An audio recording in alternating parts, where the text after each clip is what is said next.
What's up, everybody? Good morning. Welcome in to my YouTube channel and also on Facebook Live. And I think we're on Twitter or X as well this morning. So appreciate everybody stopping in. The topic for today, and we're going to try to bring these to you daily. Topic for today is the Fed meeting from last week. And it seems like every time we have this Fed meeting, which is multiple times throughout the calendar year, 9 or 10 times, 12 times, somewhere in there. But what happens is they make an announcement on what they're going to do with what's called the Fed rate, the overnight exchange rate, et cetera. And people a lot of times get that confused with mortgage rates and housing and how that's going to directly impact. People see that and they go, oh the rates are going through the roof. Right? Well, not necessarily. And a lot of times too, people look at it and go, well, why are mortgage rates, continuing to go up, or why are they not coming back down, or when are they going to come back down?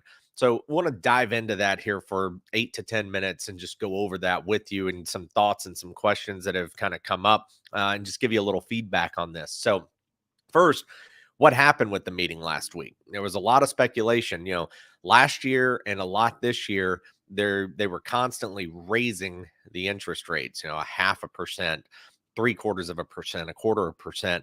And what they were trying to simply do is battle inflation. And that's all they were doing, is they were trying to raise that rate, the Fed rate, and try to combat inflation. That's the whole point of this. So what does that mean for interest rates with banks, overnight rates, mortgage rates, et cetera? So if you've probably noticed, things like car loans, the rates have gone way up from what you could get a few years ago. If you look at your HELOC, it's probably exponentially higher than what you had a few years ago. There were HELOC rates in the 1% introductory phase, like 0.99% introductory for the first year, and then it converts to 3%, 4%, worst case like 5%, whatever. HELOC rates and payments on HELOCs have doubled and tripled, and including myself. I'm part of this. Like, my HELOC payment has more than doubled over the last couple of years. And that's what happens with those bank rates and things of that nature. Now, the flip side and some of the good news is if you had a money market account, well, you're probably getting anywhere from 4 to 5, maybe even 5.5, 5.25% return on your market accounts with banks. So that's the good news or the positive. But at the same time, it's not helping if you have the HELOC money out there, because, like, for example, my HELOC rate right now is around 9%. And some of you, depending on credit score, prime is around 8.5. So you are probably at least 8.5, maybe 9, 9.5, 10. We've seen some crazy numbers out there. So that's where that rate comes from, but it has nothing to do directly with mortgage rates and what's happening with mortgage rates. So last week, there was this huge social media bombardment, at least in my feed, about, oh, rates are coming down, rates are dropping. This is what the new interest rate is for a 30-year fixed mortgage. Rates have fallen to XXX right here. And people were posting that. And unfortunately, they shouldn't be doing that. If you want to take a website, like, one of my favorites is using what's called mortgagenewsdaily.com. If you want to use that website, take a screenshot, share the link, whatever, they do provide a national average on an interest rate. But just going out and posting, say, on your Facebook wall, mortgage rates are 7.25% today or 6.8% today, it's just reckless. It's not healthy, because it creates a lot of bad conversations, awkward conversations, a lot of misinformation, because you don't know what you're really quoting in that scenario. You don't know if that has discount points involved, origination involved, what the fees are, what the product is, what the credit score factors are, what the loan to value factors are, self-employed, non-self-employed, is there mortgage insurance?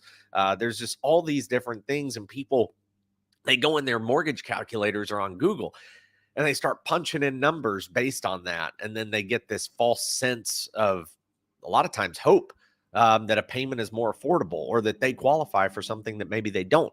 So keep those things in mind whenever you're out there. But the big question is this little dip that we had late last week, is it just a temporary thing, or is this going to blow up? And is this the beginning of the downward trend that we've all been waiting for? In the mortgage industry, May 10th was supposed to be this phenomenal day where the inflation year over year numbers were going to basically fall off the cliff, reset, and then things were going to get back to normal.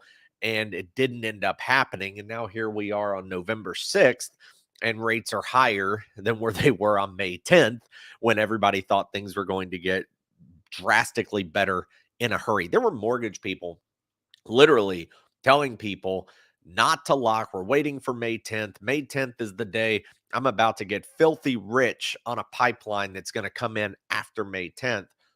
Never came to fruition.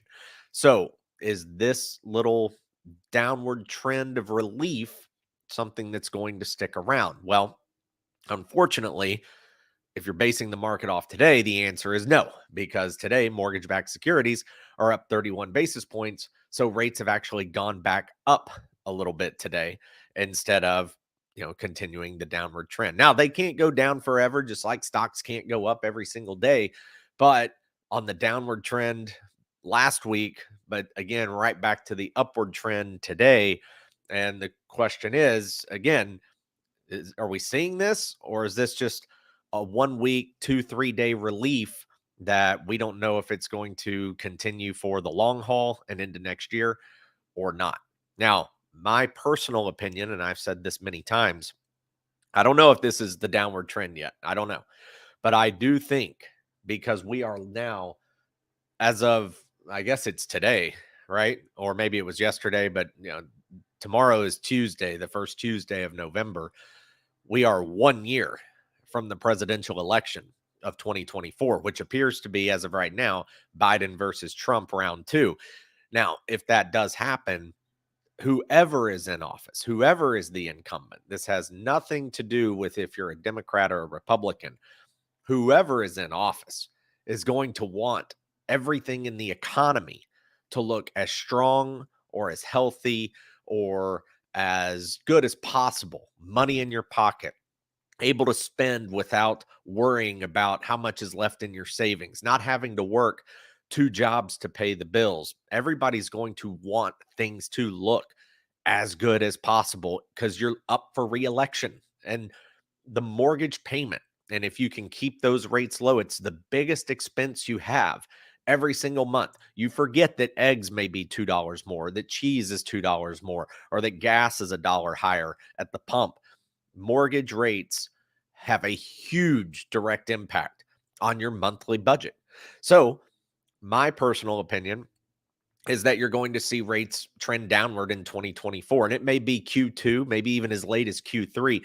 But I think simply because it's an election year, rates are going to be trending in that direction. So the Feds have not raised rates in the last 2 meetings. And what that means and signals is that inflation is starting to level off. Things have settled down a little bit on the inflation front. Now, as the Feds back off of that, and if they begin lowering the Fed rate, then that means interest rates will start coming down. So, with the Feds having to raise rates constantly over the course of this year, that's why mortgage rates have gone up. They follow, because they follow inflation. Inflation comes back down, mortgage rates are going to come back down. So, the Fed's not raising rates, that signals that it is possible possible that inflation is a little bit under control compared to what it was, and now mortgage rates could come back down a little bit over the course of the next 3, 6, 12 months. I think, though, still the election is going to be the huge factor in a lot of this. So, last thing, and I want to show you a little chart to kind of give you an example of what rates have been doing. So, last thing here is that if you are on the fence on buying, I still think 100% the time to buy right now. Houses are right now priced lower than they have been. I know rates are higher, but you can refinance. This is a dead horse. I'm kicking it again. But the fact is that you have a situation here where if you don't buy, and rates do go down, and this is the beginning of the downward trend, buyers are going to re-enter the market in droves, and it's going to cause bidding wars. It's going to cause you to have to come out of pocket more cash due at closing because you're going to have to overpay. We've already seen 1 or 2 situations where an appraisal is coming in barely underneath the purchase price. So you're going to see a lot more of that as prices go back up when people re-enter the housing market and want to purchase as rates come down. So again, you're getting a better deal now than what you're going to get later, and you can refinance at that point if the rates get back down into the sixes and the fives and so forth. I put a reel out, check my Instagram and Facebook, showing you, hey, here's what, if you had this loan amount at 8%, here's what it looks like if you refinance down to a certain rate and how much money you're saving. It's pretty drastic. So make sure you check that out. All right, last thing, I want to show this to you. This is a chart, and this is mortgage rates. So this chart, just so you can understand it, just from a surface level, you would think, oh my God, if the candles are going up, that's a bad thing. If the candles are going up, that means rates are going up. It's actually the inverse. If the candles are going up, that means rates are going down. So you can see we've had this from August. Okay, look at this. So August all the way down to October is about 400 basis points, or 4 points. What that means is 4 discount points, essentially more expensive. So if in August, I don't know what the exact rate was that day, but let's say it was 6%. If it was 6%, then if you wanted to get 6% on October 26th, that means it would cost you an additional 4 discount points, is how drastic the market moved at a certain point on that day. So pretty substantial. You can take this back as well and look at 6 months, and you can see here rates. This was on May, almost May the 10th, that special day that everyone was waiting for. And look, went down, down, down, down, down, which means rates went up. Then it kind of went sideways, back up a little, which means rates went down, and then down, down, down, down, down again, back up. And then you can see the slow trend of down, down, down, down, and it just keeps getting worse. And right in here is where we started to see those 8% rate numbers, where everybody was just holding on for dear life for a couple of weeks. So anyway, just nerdy stuff to help share and give you some examples. What are your thoughts? What are you thinking? What's it like for you right now? If you're on the fence, if you're considering buying a home, is it the rate that's scaring you? Is it you can't find the right house because inventory is low? Are you worried about your payment not coming down over the next year or two in case rates don't come down? Although I think they will. Just curious on feedback, interaction, and what's going on in your mind with these interest rates and housing and so forth, because everybody's situation is different. Everybody's got a different opinion. And again, saw a little relief here in the last week, or the last few days, but today, unfortunately, trending back the other direction. So we'll see how this plays out over the next few weeks and through the end of the year, into the first quarter, and then of course the election. So thanks for joining. Help me out. Hit like, subscribe, share your thoughts, enjoy the comments, DM, and give us a follow on Instagram, and Facebook and X or Twitter. But appreciate everyone stopping by. Have a great day, and we'll talk to you tomorrow.